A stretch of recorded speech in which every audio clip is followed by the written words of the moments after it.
Hi, my name is Gabrielle Minter, and today we are going to be reviewing my July 2024 Spotify monthly playlist.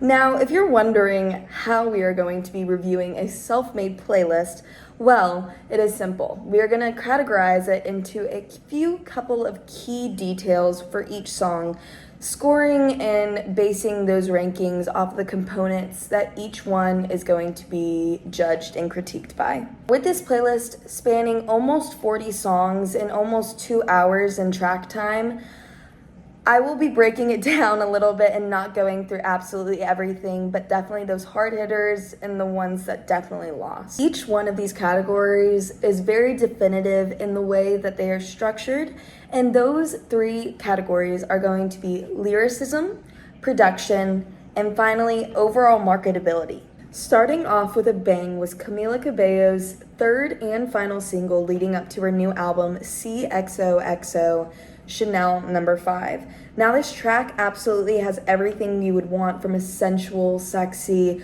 more explorative song into the idea of relationships and what each one plays in different times of your life. This one definitely remains somewhere near the top, probably not our best take, but definitely near the top as it was 100% on rewind the entire month. Going on a little bit down the playlist track, we have Toby by Eminem, Big Sean, and Baby Tron.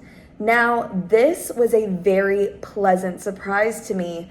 As not a huge fan of Eminem's work, I absolutely loved this single. With it being a collaboration project with 2 of my other favorite artists, it was not hard to see how this enjoyment comes about, but the way it did so was very surprising, to say the least. A little further down, we can see Lithonia by Childish Gambino. Now, this one was a single and album I've been waiting the entire summer for very anxiously. He expressed through his marketing of this album that it was different from anything we had previously seen before, and he was not far from the truth.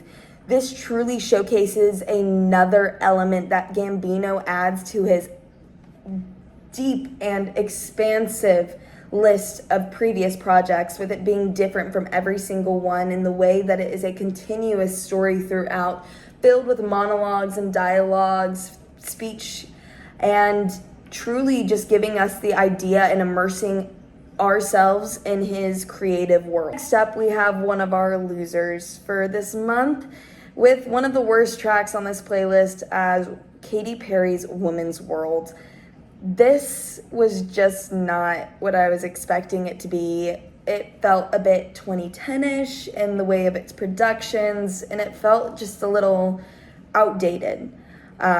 If this would have came around a time of 2016, 2017, when feminine movements and liberation was at its all-time high, it would have been differently received. But in an era that is past women's liberation and more actively working on what we should be doing as a community and not just saying those words, it shows. It seems very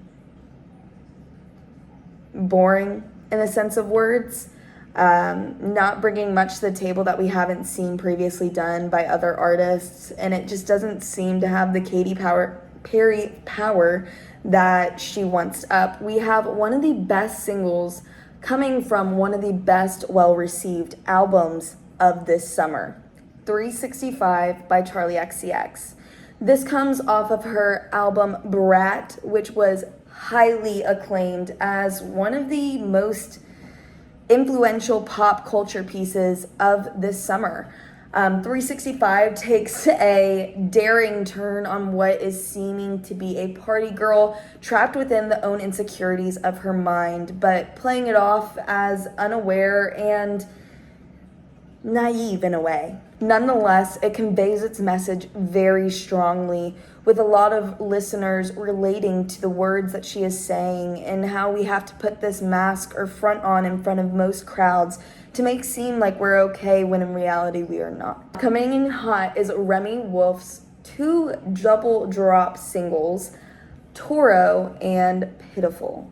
This comes off of her brand new album, Big Ideas, which released very late July.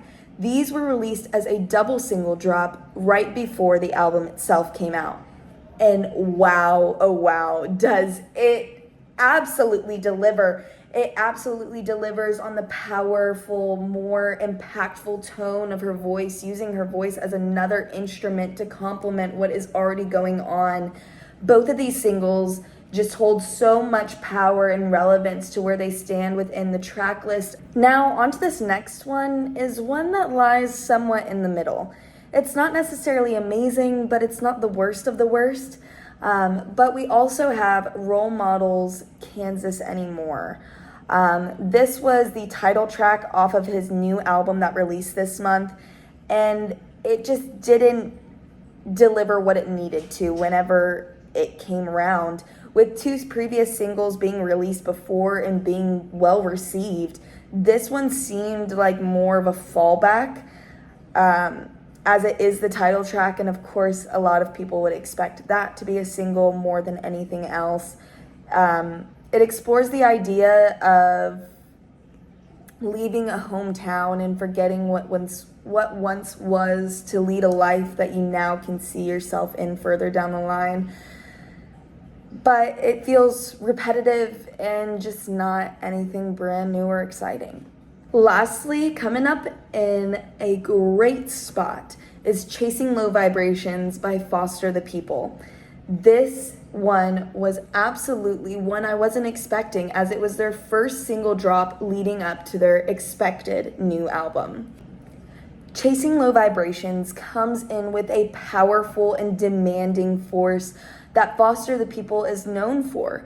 Riding the wave of their previous success off their album Static Space Lover, we can see how they emulate the same sonic vibe, but in a very mature way.